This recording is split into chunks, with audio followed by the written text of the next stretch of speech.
सही का उठाओ। 1 2 3 2 5 5 2 7 2 9 1 10 11 11 को महिला उठौले बड़ी वीरेंद्र बाबा गोड़ लागी ले। अच्छा अपना मालिक के मरले के बा जे मरले हो कहते उठा दे और दुकान तो उठावत या लबला भैया। अरे गजब का बाड़ू ये दादा।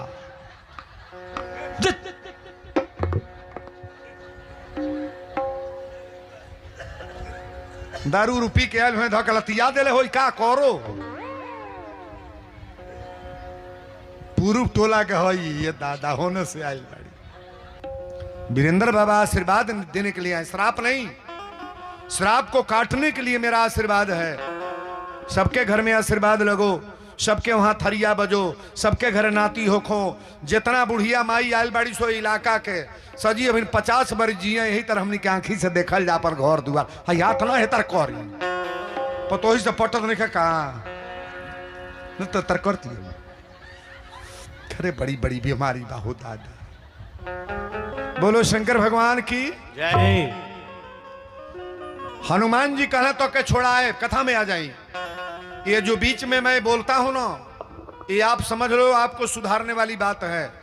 और बहुएं सुन लें, अगर घर को बढ़ाना है, प्रगति करना है, रोग बीमारी हटाना है तो पहला प्रश्न मेरा है कि अपने सास ससुर का सेवा करो। आप सास ससुर का सेवा करने वाली बहू कभी गरीब नहीं होगी, ये मेरा दावा है। सास ससुर का सेवा करने वाली बहू कभी गरीब नहीं होगी, उसके वहां कोई रोग नहीं आएगा, उसका बेटा और उसके परिवार में लोग धन दौलत वाले होंगे, उसके परिवार में कोई समस्या होई भी नहीं करेगा। महाराज गरीबी में तो पलल बाजे कर बुढ़िया का छतिया रोज जब रोत या न तो बेर कहते हो हे भगवान हमार जे तर कर तर यही तर नौ का हो को यही तर नौ हो तो होता बा नहीं होता। अम्मा जी से आशीर्वाद ले जाएगी, श्राप नहीं बोलोगे। कोई विद्वान ये बात नहीं बोलेगा। ऑल इंडिया पूरा घूम लेना, टेलीविजन पर मोबाइल पर कैच करना, किसी विद्वान की क्षमता नहीं है बात बोल दे। जिसके घर में अपना ही पटरी नहीं है, औरत से पटरी नहीं है, बेटा से पटरी नहीं है, भाई से नहीं है, वो विद्वान बोल पाएगा। और वीरेंद्र दावा के साथ कहते हैं, आपके बगल में मेरा जिला कुशीनगर है और कुशीनगर के आगे एक शहर हाटा है। आप लोग इस मार्ग से जाते हैं, सुमन भैया बैठल बड़े का बीच में है ना ऊपर मंचे पर कहियो ऊपर ना आई तू आई थी। अब हिन का नजर से नजर हमार मिलल हो। बाप हो बाप, घर ही पिया पर परिचय ना है जो आवा मंचे पर और ही कहियो आई लल। एक दिन बताओ तो दुके आई लल, हम तो ताकि ना पौनी ना। इतना लोग बा के देखी। आपके इलाका के बड़े अच्छे बाधक हैं भाई, आइए यहाँ ऊपर। हमारे दुबे जी कहता नहीं कबो आवे नहीं बिहाता है ना है कहीं, आइए जी ऊपर आइए जी। बाप हो बाप, इस ससुरा से निक नहीं घर में बहुत बैठल जरूरी रहा। चल बैठ बैठी दुबे चली चल चली बैठा ही हो जी। आपके इलाका के बड़े अच्छे बाधक हैं, हनुमान जी के कृपा बनल रहो।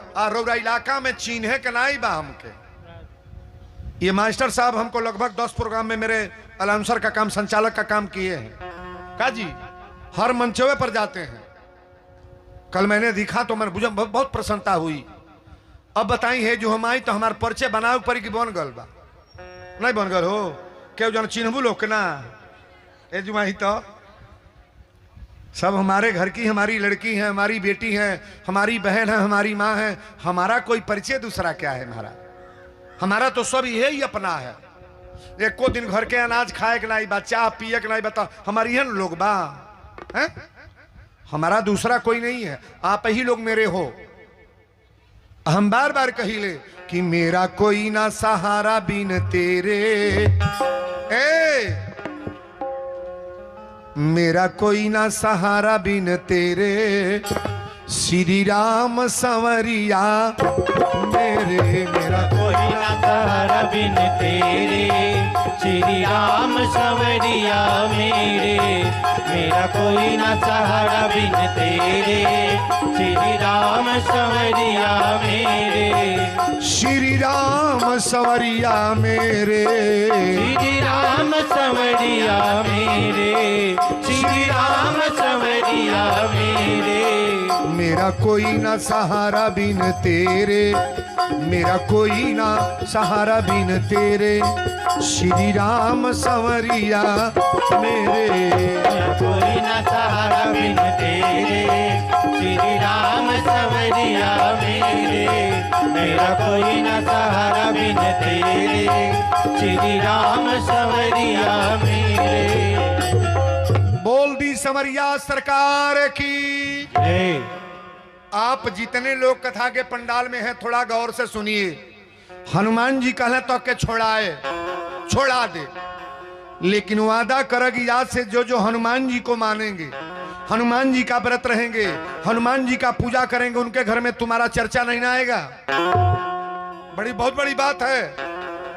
शनि देवता कहले सरकार आज वादा करतनी जे जे राउर तपस्या करी, पूजा करी, व्रत रही, जो मंगलवार भूखेंगे, हनुमान जी का सिंदूर और फल चढ़ाएंगे, लड्डू चढ़ाएंगे, उनके घर में कभी शनि का ग्रह नहीं हुआ। ताली बजा बरिया रे।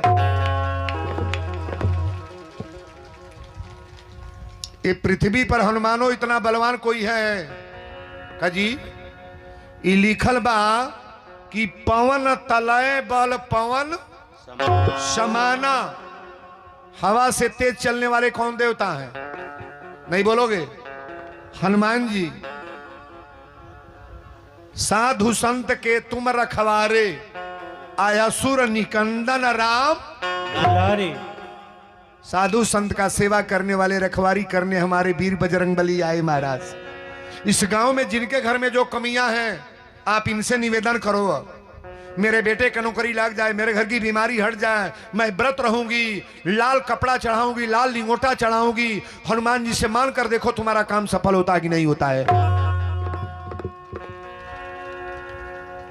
हम पहला दिन एली तो हमारा इतना चिंता रहल, कहनी दादा ई पंडित जी लोग का गांव है, आज लोग मंदिरे ना रहल हो, आखिर काहे?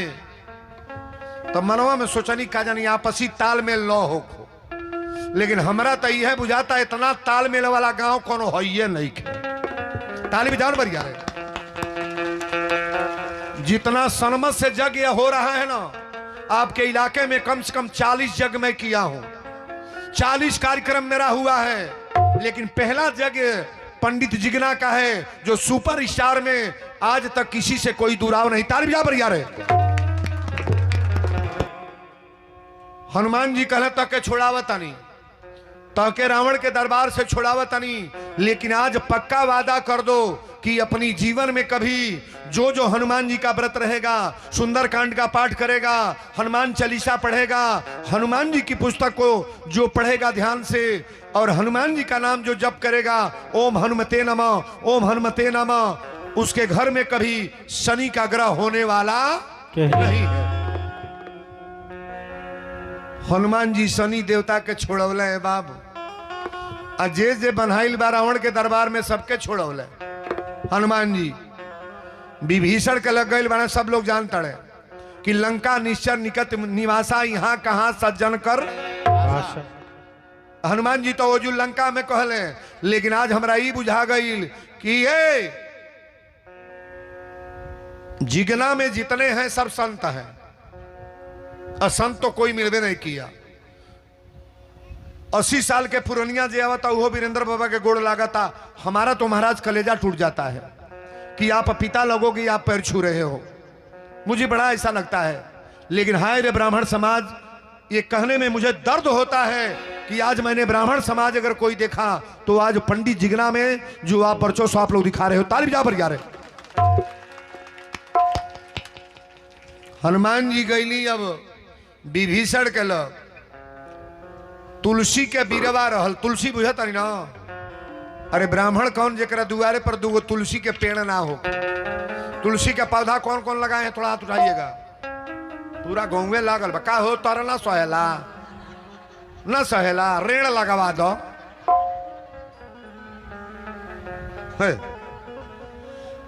तुलसी का पत्ता ना हो कोई घर है, जेकरे दुआरे पर जगह ही नहीं बा, सुन लो, एगो गमला मंगा लो, गमला आ गमला में तुलसी का पेड़ अपने कोठे पर छत पर लगा लो। कार्तिक के महीना में तुलसी पर दिया के जलावेला हाथ उठाइएगा। वाह, कार्तिक में दिया जलाने वाली नारियां कभी विधवा नहीं होती हैं।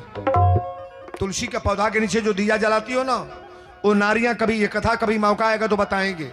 ये दीपक हमारी उर्मिला ने जलाई थी। उर्मिला केकर में हरारू है के कौन? हाँ, श्री लक्ष्मण जी महाराज की अर्धांगिनी उर्मिला है। 1 महीना दीपक जलौली। जब लक्ष्मण के शक्ति बाण लगल रहे ना, तो हनुमान जी जब पर्वत लेके गईला पहाड़, तो बिना फन के बाण भरत जी मरले। अब पृथ्वी पर जब हनुमान जी गिरला तब 5 मिनट बेहोश। हनुमान जी बतौले कि लक्ष्मण के शक्ति बाण लगल बा, बचे वाला ना बने, संजीवनी बूटी ना पौनी, पहाड़ लेके जाता नहीं। पूरा अयोध्या के लोग रोवे लागल और उर्मिला ठठा के हंसे लगली। कौशल्या कली, उर्मिला तुम हंस काहे रही हो? उर्मिला ने कहा, मैं काहे लिए रोऊं? जब तक मैं तुलसी पर दीपक जलाऊंगी, हमारे पति का बाल बांका कोई कर नहीं सकता है। ताली बजाओ बदबूती से। जालंधर की औरत का नाम वृंदा था। आप वृंदा की कथा सभी लोग जानते हो। और भगवान विष्णु ने छल किया इसके साथ। शंकर जी मार नहीं पाते थे जालंधर को। ये सती नारी थी, पतिव्रता नारी वृंदा, और वृंदा के दम पर कोई मारने वाला पैदा नहीं था जालंधर का। अगर महिला में दम है, सती नारी है, पतिव्रता नारी है, स्टैंप ले आओ, मैं लिख रहा हूं, तुम्हारे पति को मारने वाला कोई वीर पृथ्वी पर पैदा नहीं होगा महाराज। ये वृंदा नाम था, लेकिन भगवान का ही कृपा है, आशीर्वाद दिए कि तुम जाओ तुलसी का बिरवा बन जाओ। वृंदा ने कहा, मैं तुलसी तो बनूंगी, लेकिन तुलसी किसके ऊपर चढ़ूंगी? भगवान ने कहा कि मेरे मस्तक पर चढ़ोगी। 50 करोड़ का मंदिर बनवा लें और 50 करोड़ की मूर्तियां बनवा लो, लेकिन चरणोदय किसका लिया जाता है? चरणोदय शालिग्राम जानते हो कि नहीं? शालिग्राम चरणोदय ठाकुर जी का लिया जाता है। धो करके, चंदन लगा करके जो ठाकुर जी को स्नान करने में चरणोदय होता है ना, वही चरणोदय हम लोग पीते हैं, चाहे 50 करोड़ का मंदिर बनवा लो। ताली बजा बरिया रहे। और चरणोदय में कौन पड़ता है? तुलसी का पत्ता पड़ता है, जो वृंदा तुलसी बनी है। आप जो कथा सुन रहे हो, इस कथा में बड़ी बारीकी वाली बात मैं बताऊंगा। अब 10-11 दिन का कथा अगर रहता तो कभी खाली कथा करा के देखना कि वीरेंद्र क्या बोल गए। अब तो हमारा अधिक मंच 90% मास्टर साहब केवल कथा आ रही है। जैसे और लोगों का कथा हो रही है ना, उसमें जग में रामलीला नहीं और कुल काम नहीं, केवल कथा, केवल प्रवचन हो रहा है। जब 11 दिन की कथा होगी ना, तब आपको विधिवत समझा देंगे कि क्या करना होगा, कैसे हम लोग निश्चिंत रूप से रहें महाराज। हम लोग सब करते हैं तभी परेशान रहते हैं। किसी का बेटा नहीं मान रहा है, किसी का मर्द नहीं मान रहा है, कोई महिला नहीं मान रही है, किसी का भाई से पटरी नहीं है, किसी का कोई बीमारी है, किसी का कोई बीमारी है। हम बीमारी लेके थोड़ा ना आए हैं, बीमारी हटाने के लिए आए हैं। वीरेंद्र जहां आ जाए वहां बीमारी हट जाए, कष्ट हट जाए, रोग हट जाए, इसी का नाम प्रवचन है महाराज। बोलो सच्चे दरबार की जय। कथा को तो थोड़ा ध्यान दीजिएगा। विभीषण जी कहले कि हनुमान जी 32 गो दांत में जैसे जीभ रहे ले ना, भोजपुरी में बताओ तनी, चौपाई तो बोलबे करबे बोल, वही तरह हमार जीवन ये लंका में रहेला। हनुमान जी कहले, बहन तो तू नीक बाड़, प्रात ले जो नाम हमारा, अत्ता दिन मिलही न तेही आहारा। हम तो बानर हई, सुबेरे उठ के कोनो नौवो नहीं लेला कि अबे ना ले तब दिन भर भोजन ना मिली। लेकिन क्या हनुमान जी ऐसे हैं? हनुमान जी अपने मुंह से कहीं बड़ाई किए हैं? सही बोलना। हनुमान जी के लंका में लोग गाली दिए हैं। क्या क्या लोगों ने कहा, हनुमान जी को कितना गलत शब्द का प्रयोग किया गया। लेकिन आप बताओ, हमारे वीर बजरंगबली कभी नाराज हुए हैं? इतनी पर कोनो निमन आदमी का कुछ कह जा, देखा बे लड़ जाता कि ना? निमन होके ना ही कह जाला कि कुछ कहले पर लड़ जा। हमको तो 1000 बात आप कहो, सब बात कहिले हमार नीक बा। और जब पैसा के नाव धरब तो कुछ लोग रिसियाए लगे, बाबा पैसा मांगो। और भी अपने लिए कभी नहीं मांगे महाराज ना। मैं जो पैसा मांगता हूं जग के लिए, चावल मांगता हूं जग के लिए, ये जितना व्यवस्था है, हाँ आज वीरेंद्र बाबा की विदाई है, जिनको इच्छा बनेगा गोड़ लाग लेंगे और नहीं बनेगा नहीं लागेंगे, हमारा कोई जबरदस्ती नहीं। मैं जग करने के लिए आता हूं। विभीषण जी से हनुमान जी कहे कि हमार तनाव लेहल लोग बाउर बुझेला, सुबेरे जे नाम हमारे ले ली बनरे के दिन भर भोजन पानी ना मिली। विभीषण जी कहे कि कौन खुलिन कवना तर से हम बानी कि भगवान से कभी मुलाकात होगी कि नहीं। हनुमान जी कहे यह एड्रेस लेके आए बानी, अब तो से जल्दी है मिलही वाला बाढ़। कहे एक बात बताई, सीता मैया कहाँ है। विभीषण जी ने कहा कि महाराज हमारा भाई रावण जो है ना अशोक वाटिका में बैठाया है, अशोक वाटिका में माता जानकी को बैठाया है, मुझे बड़ा दर्द है।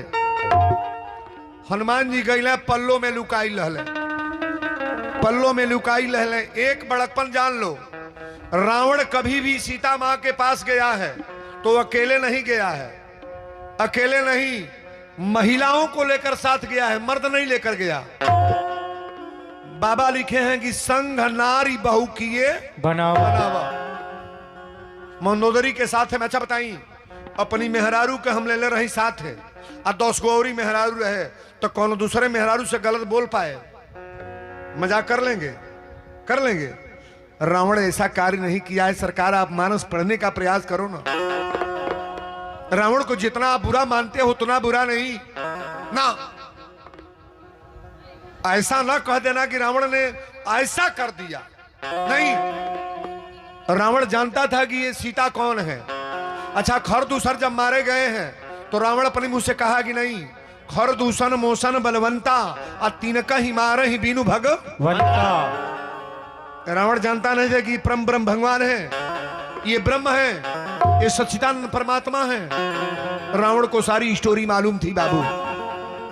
अब रावण को जैसे चाहो ऐसे कह लो, ये कोई तरीका नहीं है। रावण के साथ बहुत लोग ब्राह्मणों का निंदा करते हैं। भगवान का अवतार काहे लिए हुआ है? विप्रधेनु सुर संत हित, पहले ब्राह्मण के लिए, पहले पंडित के लिए। और जितने यहां ब्राह्मण बैठे हैं, हम एक निवेदन आपसे कर दें, ब्राह्मण का 6 कर्म है, दान लेना, दान देना, यज्ञ करना, यज्ञ कराना, वेद पढ़ना और वेद पढ़ाना। 6 कर्म होना चाहिए ब्राह्मण के अंदर। अगर 6 नहीं है, उसमें से एक ही कर्म में आ जाए तो आप ब्राह्मण कहलाने लायक हो महाराज। रावण हनुमान जी पल्लों में लुकाई हले आम के पत्ता में। आज जब रावण गईल बा, बड़ा ताड़ना दिया, कहा कि सीता तैयार हो जाए मेरे महल में चलने के लिए, नहीं तलवार देख रही है ना, काट देंगे हम। ताड़ना तो देकर रावण चला गया है महाराज। हनुमान जी वही पेड़ पर बैठ के सुन रहे थे। हनुमान जी मुंदरी गिरोले बड़े, सगरी कथा पूरा विधिवत ना बोलब हम, मुंदरी गिराए हैं और राम लिखा था, तर पल्लो महरा लुकाई करो विचार करो का भाई। हनुमान जी मुंदरी गिराए हैं। और जब मुंदरी गिराए तो सीता जी ने पूछा कि आप हो कौन? ये मुंदरी गिराने वाले। हनुमान जी ने राम कथा वही पेड़ पर से कहना शुरू किया। राम कथा गुण वर्जन लागा और सुनत ही सीता कर दुख भागा। भगवान की कथा सुनने के बाद दुख दरिद्र दूर होता है कि नहीं? और राम कथा, राम कथा कि जय जय राम कथा, जय श्री राम कथा, जय जय राम कथा, जय श्री राम कथा, जय जय राम कथा, जय श्री राम कथा। जिसे श्रवण कर मिट जाती है, जिसे श्रवण कर मिट जाती 100 जन्म जन्म की व्यथा। जय जय राम कथा, जय श्री राम कथा, जय जय राम कथा, जय श्री राम कथा, जय जय राम कथा, जय श्री श्री राम कथा। राम कथा शशि किरण समाना, संत चकोर करई जई पाना। पेटीएम पर एगो दामाद गइल अपने ससुराल रुपए प्राप्त हुए। ध्यान से तकियो। तो गइल नहीं रहे, बियाह भइल रहे, पहले गई। अब पहले गइल तो बुढ़िया खूब बढ़िया चावल दाल रोटी सब्जी पकौड़ी पकौड़ा बोरी बारा बनावल। दही में बोरले रहे, बाल्टी में खूब बोर के ले आए। कौन सी दही में पकौड़ी बोराला? अरे बुढ़िया पकौड़ी कहती है। दही में का बोराला? बारा। दमाद जी कबो खैले ना रहले। बुढ़िया गोल कहले बाबू खाली कि ना? कहले क्या है? बुढ़िया कहले बाल्टी में दही में बोरले बनी, तोरा मालूम ना बा? कहले क्या है? बुढ़िया कहले 12 है, 12 12। कहले दूगो दीजिए। पढ़ले एको अक्षर नहीं बोलता हिंदी। हाँ तो दूगो 12 दिहले सन का बड़ा अच्छा लागल खैले। फिर कहले अम्मा जी दूगो दीजिए ना, नौवे भुला गए। बुढ़िया कहले कौन सी? पूड़ी। इतना ही उसमें से अत खीर अन तो उसमें से। अब नाव जाने तो हम 12 के 9 भुला गो। बुढ़िया कलश नाव धर ना, सब्जी मांगत अतना ही 12 12। 4 गो 12 दिहलस, 12 खा ले। आ खैला के बाद हाथ धोले। पढ़ले तो रहले नहीं, कहीं लिख ले। अब रटते जाता कॉलेज चल तनी घरे मऊ 12 बनवाए। 12 12 12 12 बरबराते जाता। एगो ऊखी के खेते में बहेलिया कुल जाल धरले चिड़ई फंसावे के। जाल बिछौले रहले सो। 8-9 गो बहेलिया ऊखी में लुकाई रहले सो। अब वो जो खड़ा होकर रोटता 12 12 12 12 12 12। बहेलिया कहले सो कौन बरबराता रही? अरे जो चिड़ई फंसाओ तनी जो बरबराता। दौड़ल गए सो कहले करे जो का बरबराता रे? कहले ससुरारी खैली हम 12 याद कर तनी, अब भुला जाई तो तू बताइब। बहेलिया कुल पटक के लगला मारे। कहले मार के तार बता तूर दे जायो। ए जो चिड़ई फंसाल जाता है, जो बरबरबे ते को फंसी रे। कहले का कह? कहले को 12 12 मत रटी है। ए जो चिड़ई फंसाल जाता कहिए धीरे धीरे बोलिए। लागे बाछे लग बाछे लग। चिड़ई फंसाल जाता 12 12 करबी। अभी लागे बाझे रटत जाता। एक के बेर पिटाइल 12 भुला गो। लागे बाझे रटत जाता है। तबले एगो गांव पर 2 गो मेहरारू झोटा के झोटा उगल कैला रहली। पटकी का पटका कहां भर छोड़ावत। अब ओई बीचे में खड़ा होके कहत लागे बाझे लागे बाझे। झगड़ा छोड़ के कहली सो बड़ा दोगला बारे। अरे गांव भर छोड़ावा तो त्योरी लगाओ बजाओ तरोई में। झगड़ा छोड़ के इनका पकड़ के जुल्फी और लगली सो अधमुअल का मार के कुट दिहली सो। कहली सो बताओ झगड़ा निमन होगी बाउर? कॉलेज बाउर हो तो कहली सो काहे लगाओ बजाओ तड़े? छोड़इबे कि औरी लगइबे बजइबे? कॉलेज का कहीं कहली को झगड़ा छोड़ावल जाला। ए बौका लागे बाझे मत कहिए हे भगवान कहीं नहीं ऐसन होखो। झगड़ा से अथी न कह जाला रे। कहिए कहीं नहीं ऐसा हो खो। रास्ता पकड़ ले जाता तो एगो लड़का का परछावन होत रहे। लोढ़ा लेके गीत गाओ तड़ी सो तनी लेके निहुरा दुल्हा चंदन लगाई। और बीचे में खड़ा होके कहता हे भगवान कहीं नहीं ऐसा हो खो, कहीं नहीं ऐसा हो खो। हाँ तो लोढ़ा थरिया पटक के और लोढ़ा लेके भिड़ली सो 50 लोढ़ा। कॉलेज खाली कुटाते बानी कोनो छोड़ो तो नहीं खसो। कॉलेज सही बताए बियाह करे दुल्हा जाता निमन होगी बाऊ। कॉलेज निमन हो तो कॉलेज सो तब काहे कहता कहीं नहीं ऐसा हो खो। कॉलेज का कह? कॉलेज सो कहिए हे भगवान 77 ऐसने हो खो। बियाह न होके जाता रे। अब यह रटत जाता 77 ऐसने हो खो, 77 ऐसने हो खो। तो एगो लड़का दतुअन तूरे पेड़े पर चढ़ल है आ गिर के मर गल है। चैली निकारल बा पूरा गांव बैठ कर रोआ था। अब वो बीचे में खड़ा होके कहता हे भगवान 77 ऐसने हो खो। हर घरे ऐसने हो खो, गांव गांव पर ऐसने हो खो। चैला लेके उठल सो 50 चैला मार के इनके देह तूर दे सो। घरे गल तो मौगी कलश बड़ा जल्दी मोटा गईल हो। मर्दा कलश मोटैले के फेर में बाड़ू तनी हव बनाइबे। मौगी कलश कुछ खियौला से कायम अत बनौले लिए बड़ा अच्छा लगल तनी हव बनाऊ ना। मौगी कलश कौन चीज पूरी बनल अत नहीं तब का पनीर अतना मशरूम बनल तना मौगी कल पकौड़ी बनल लिया का मात कहना नौवा धरे जाने तब ना बोले कुटाते कुटात भुला गल मौगी कल ना बतावा कौन चीज का बनौले रहलियो पहले तो मुंह फूलल है मरले रह तरह खूब गलुका निकलल है। एगो मेहरारू दौड़ल कलश काजी कौना तर से मार खैले बड़ा तोहर गाल 12 के लखा फूलल बा कहले हाँ यह नौवा हो हैया बना मौगी कल से आपन आपन फूलौले बड़ा हमहू के मरब का तू हमहू के मरब मर्दा कलश यह चीज बनाओ नहीं तो मार आपन आपन फूलौले सोहू के फूला दिहलस तई बुर्बक लोग के कार है एक बेर के सिखावल जौन आदमी मान गए ओकर तो मने कल्याण बा। बोलो सच्चे दरबार की।